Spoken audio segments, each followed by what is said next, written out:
Okay, आवाज आ रही है ना? हाँ सर। हाँ हाँ। ठीक है। साइन इनवर्स एक्स को मैंने ले लिया टी, ठीक है। तो ऑफ कोर्स 1 अपॉन ये dx, ये सारी चीजें dt हो जाएंगी। अब जब x की वैल्यू 0 है तो t की वैल्यू क्या है? 0। ठीक है, x इक्वल्स टू 0 पर t इक्वल्स टू 0, ओके। और x इक्वल्स टू 1 पर पाई/2। t इक्वल्स टू पाई/2, ठीक है। x इक्वल्स टू 1 पर t इक्वल्स टू पाई/2। अब देखो, ये वाली चीज कहीं पता नहीं मुझे बुक्स में नहीं मिली, और ये चीज लिखी होनी चाहिए, इनफैक्ट एनसीईआरटी में भी लिखी होनी चाहिए। जब हम सब्स्टिट्यूशन करते हैं, ऐसा क्यों है, ऐसा क्यों हो रहा है? जब x की वैल्यू 0 है तो t की वैल्यू 0 है। अरे भाई, जब x की वैल्यू 0 है, जब x की वैल्यू 0 है तो t की वैल्यू कुछ और भी तो हो सकती है, पाई भी तो हो सकती है। हाँ साइन इनवर्स 0 पाई भी तो हो सकता है, हो सकता है ना। हम तो एरिया निकाल रहे हैं, हाँ। पर डोमेन के बाहर है। हम तो एरिया निकाल रहे हैं, ठीक है। तो हाँ मितेश, जब एरिया निकाल रहे हैं, देखो साइन इनवर्स का डोमेन, हाँ, साइन इनवर्स का डोमेन चेंज हो सकता है क्या? साइन इनवर्स का डोमेन कुछ और हो सकता है क्या? और साइन इनवर्स का डोमेन -π/2 से +π/2 क्यों रखा गया था? सॉरी, एक्स की वैल्यूज होंगी ना -1 से +1। हाँ, डोमेन के बाहर है वाली चीज मुझे नहीं समझ में आई। प्रिंसिपल वैल्यू रेंज की बात कर रहे हो क्या आप? हाँ। अच्छा, प्रिंसिपल वैल्यू रेंज से बाहर है, तो प्रिंसिपल वैल्यू रेंज से बाहर होने से मुझे क्या फर्क पड़ रहा है इसमें? प्रिंसिपल वैल्यू रेंज से बाहर होने से मुझे क्या फर्क पड़ रहा है? डोमेन तो सेटिस्फाई कर रहा है।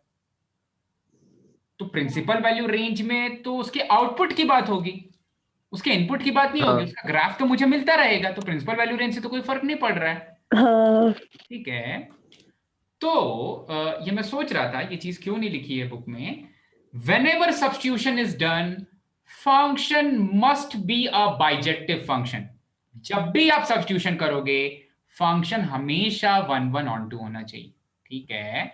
हाँ, साइन इनवर्स कौन से डोमेन में 1/1, अगर आप चाहो ना, आप पाई से लेकर के और कहां तक 3π/2, पाई से लेकर के 3π/2 भी तक भी एरिया निकालोगे, सेम एरिया आएगी, ठीक है। तो जब भी हम सब्स्टिट्यूशन कर रहे हैं ना, तो हम क्या मान के चलते हैं? फंक्शन मस्ट बी बाइजेक्टिव, ठीक है। हाँ। सब्स्टिट्यूशन फंक्शन मस्ट बी,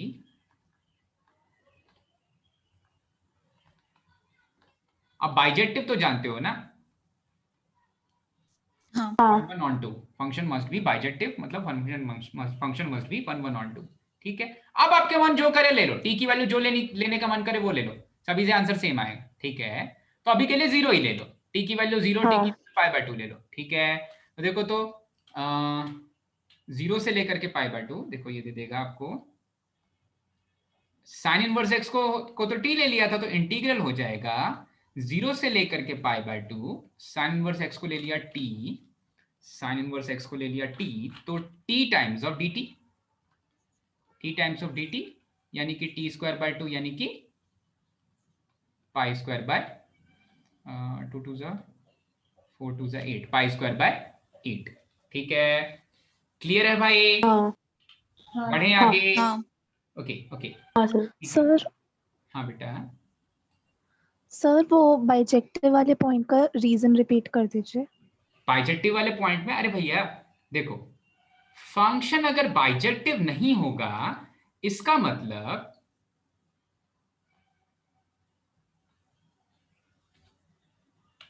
अच्छा भाई सोचो, तो मैं अगर साइन ऑफ एक्स की ही बात करूं, साइन ऑफ एक्स की ही बात करूं, और मुझे किसी ने बोला कि अच्छा साइन ऑफ एक्स में तो ये चीज नहीं बनेगी।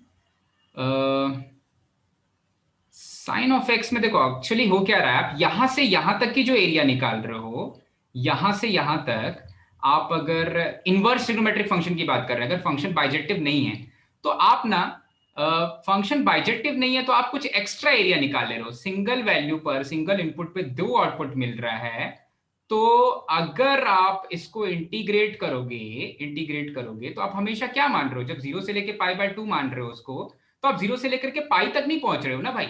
आप 0 से लेकर के 3π/2 भी तो ले सकते थे, 0 से लेकर के 3π/2 भी तो ले सकते थे, क्योंकि ठीक है आप ये मान ले रहे हो कि भाई x इक्वल्स टू 0 पर t की वैल्यू 0 है, x इक्वल्स टू 1 पर t की वैल्यू 3π/2 है, x इक्वल्स टू 1 पर t की वैल्यू 3π/2 है। हो सकती है ना भाई, 3π/2 पे भी तो साइन थीटा 1 दे देता है आंसर, 3π/2 पे नहीं देता, 5π/2 पे दे देता है 1, 5π/2 पे भी तो 1 दे देता है। ठीक है, हाँ तो आप क्या बोलोगे कि आप कहां से कहां तक इंटीग्रेट करो, आप बोलोगे आप 0 से 5π/2 तक इंटीग्रेट कर रहे हो। अगर आप 0 से 5π/2 तक इंटीग्रेट कर रहे हो तो क्या साइन इनवर्स एक साइन इनवर्स खुद एक एज अ फंक्शन डिफाइन हो पा रहा है। आप 0 से 5π/2 चले जा रहे हो तो साइन इनवर्स खुद एज अ फंक्शन डिफाइन हो पा रहा है, वो अपने प्रिंसिपल वैल्यू नहीं रेंज में नहीं है। जो चीज अपने प्रिंसिपल वैल्यू रेंज में नहीं है वो बाइजेक्टिव नहीं है। इसलिए जब हम सब्स्टिट्यूशन करते हैं तो हम हमेशा ये मानते हैं कि उस पर्टिकुलर पीरियड में 1/1/2 हो भाई, 1/1/2, एक के लिए दो, एक के साथ दो फ्री ना हो भाई, 1/1/2। ठीक है, तो सब्स्टिट्यूशन हमेशा पॉसिबल होता है एक बाइजेक्टिव फंक्शन का ही। आप सारे के सारे फंक्शंस जो देखोगे ना, बहुत सारे फंक्शंस आपको खुद ही अपने आप ही बाइजेक्टिव दिख जाएंगे, अपने आप ही बाइजेक्टिव दिखेंगे। लेकिन जैसे इनवर्स ट्रिग्नोमेट्रिक फंक्शन है वो किसी पर्टिकुलर डोमेन में होता है भाई बाइजेक्टिव। ठीक है, इतने से इतने के बीच में इसकी वैल्यू 1/1/2 दे, ये 1/1/2 दे रहा है। ठीक है, तो साइन इनवर्स को बाइजेक्टिव बनाया गया है, पर जरूरी नहीं कि -π/2 से +π/2 है, उसको शिफ्ट भी किया जा सकता है। ये तो कई बार जब पढ़ाया गया था तब भी बोला गया था कि ये स्पेशल वाला केस क्यों लिया गया है, क्योंकि ऑरिजिन के अबाउट सिमेट्रिक हो जा रहा है, इसलिए स्पेशल केस लिया गया है। आगे भी बढ़ा सकते हैं उसकी वैल्यूज, आगे भी -1 से +1 के बीच वैल्यू देता है, आगे भी π/2 से 3π/2 ले सकते हैं एंड सो ऑन। ठीक है, क्लियर है ये चीज। हाँ सर। इतना ही याद रखो, वैसे तो ये चीज कहीं बुक में नहीं लिखी हुई है, लेकिन फंक्शन बाइजेक्टिव होना चाहिए। तो मैं 0 से 5π/2 भी इंटीग्रेट करता ना, लेकिन साइन इनवर्स का काम नहीं चलता, वो तो बाइजेक्टिव रहता नहीं, तो कितना एरिया निकालना भी कैसा पता चलेगा। तो बाइजेक्टिव वाले का जहां तक वो बाइजेक्टिव फंक्शन की तरह बिहेव कर रहा है, जहां पर वो फंक्शन की तरह बिहेव कर रहा है और बाइजेक्टिव है, वो वाला एरिया निकालना पड़ेगा। ठीक है, ओके। हाँ अब मेरे पास सफिशिएंट टाइम है ये वाली चीज डिस्कस करने के लिए, या ये वाली चीज कल डिस्कस करें।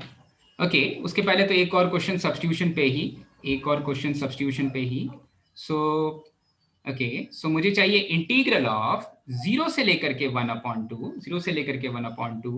dx divided by 1 - 2x square multiplied by square root of 1 - x square. इसको तो देख के आपको पता चल जाएगा कि आपको सब्स्टिट्यूट क्या करना है। चमक रहा है क्या भाई? करेक्ट है, आपको सब्स्टिट्यूट करना है x की value sine of theta, x की वैल्यू सब्स्टिट्यूट करोगे हाँ साइन ऑफ थीटा। लेकिन संसार में जब x की वैल्यू साइन ऑफ थीटा रखोगे तो यहां पर 0 और 1/2 का क्या हो जाएगा भाई? उसके पहले तो dx क्या हो जाएगा? cos theta d theta. ठीक है, हाँ भैया।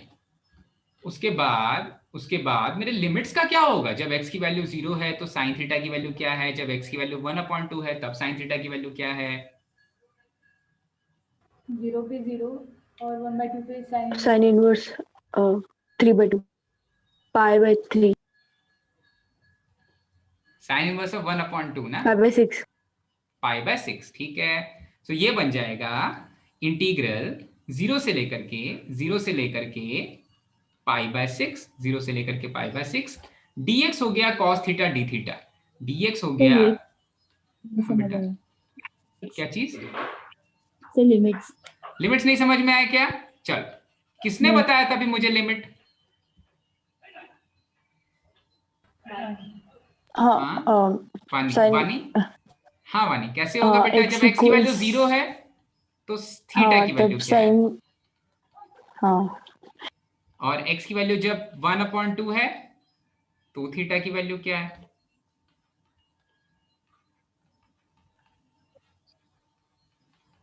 ठीक है, तो थीटा की वैल्यू कुछ ऐसी है, चलेगा? तो यहां से आउटपुट कुछ ऐसा आ जा रहा है, यहां से आउटपुट कुछ पहले से। अच्छा, और भी तो कभी ऐसा साइन इनवर्स की वैल्यू π/6, साइन इनवर्स 1/2 की वैल्यू π/6 हो सकती है, और भी कुछ हो सकती है क्या? 5 by root. 5 by 6 principal value range से बाहर जा सकती है, ठीक है, जा सकती है, वो तो जनरल वैल्यूज निकल रही है। साइन थीटा की वैल्यू 1/2 कब कब हो सकती है, मैं यही सिंपली आपसे पूछ रहा हूँ, ठीक है। लेकिन जब साइन थीटा की वैल्यू 1/2 के सारे सॉल्यूशंस ले रहा हूँ, फिर उसका इनवर्स नहीं निकाल पाऊंगा मैं, 1/2 नहीं रहेगा, ठीक है। एक के साथ तो कितनी सारी चीजें फ्री मिल जा रही हैं भाई, ठीक है। तो ओके, 1/2 नहीं रहेगा, 1/1 नहीं रहेगा, ओके। सो अभी के लिए इंटीग्रेट करेंगे इसको 0 से लेकर के π/6। इसके बाद कहानी आसान है भाई, dx है cos थीटा d थीटा, तो यहां पर लिख लो cos theta d theta d theta divided by संसार में नीचे में क्या हो जाएगा, 1 - 2 sin स्क्वायर थीटा क्या होता है, Cos 2 theta. cos 2 थीटा हो जाता है। अच्छा भाई, square root of 1 - sin square theta 0 से π/2 के बीच में क्या होता है, ये पॉजिटिव होता है क्या, Cos. हाँ जो भी आ रहा आउटपुट पॉजिटिव होता है क्या 0 से π/2 के बीच में cos, हाँ तो हाँ. cos ऐसे करके ओपन करके लिख लेंगे, फिर cos को cos से उड़ा देंगे, फिर बचेगा क्या 0 to π/2, 0 to π/2 cos पॉजिटिव होता है, इसलिए मॉडुलस को पॉजिटिव ओपन किया। मैंने आपको बहुत पहले बताया होगा हाँ. कि इनडेफिनिट इंटीग्रल्स में आप मॉडुलस का कोई फर्क नहीं पड़ता, डेफिनिट में फर्क पड़ने लग जाता है, ठीक है। अभी सोचा मैंने उसकी जगह पर, ठीक है। d theta divided by cos 2 theta, ये तो क्या है, secant 2 थीटा है, sec 2 थीटा है, sec 2 थीटा है। अच्छा, और sec 2 थीटा का इंटीग्रल क्या होगा भाई, ln mod sec x Theta plus tan theta upon 2. tan x divided by 2 plus some constant integration c ने, यहाँ पर अब वैल्यूज रखेंगे 0 और π/2। चलो तो रखो तो सभी 0 और π/2, बताओ तो क्या आंसर आ रहा है। Sir 5/6 element. 5/6. π/2 नहीं था क्या, π/6 कैसे लिख 2 कैसे लिखती है, अच्छा π/1/2 की वजह से मैंने वहाँ लिख दिया होगा, ओके। π/2 होता तो गड़बड़ी हो जाती सब चीज।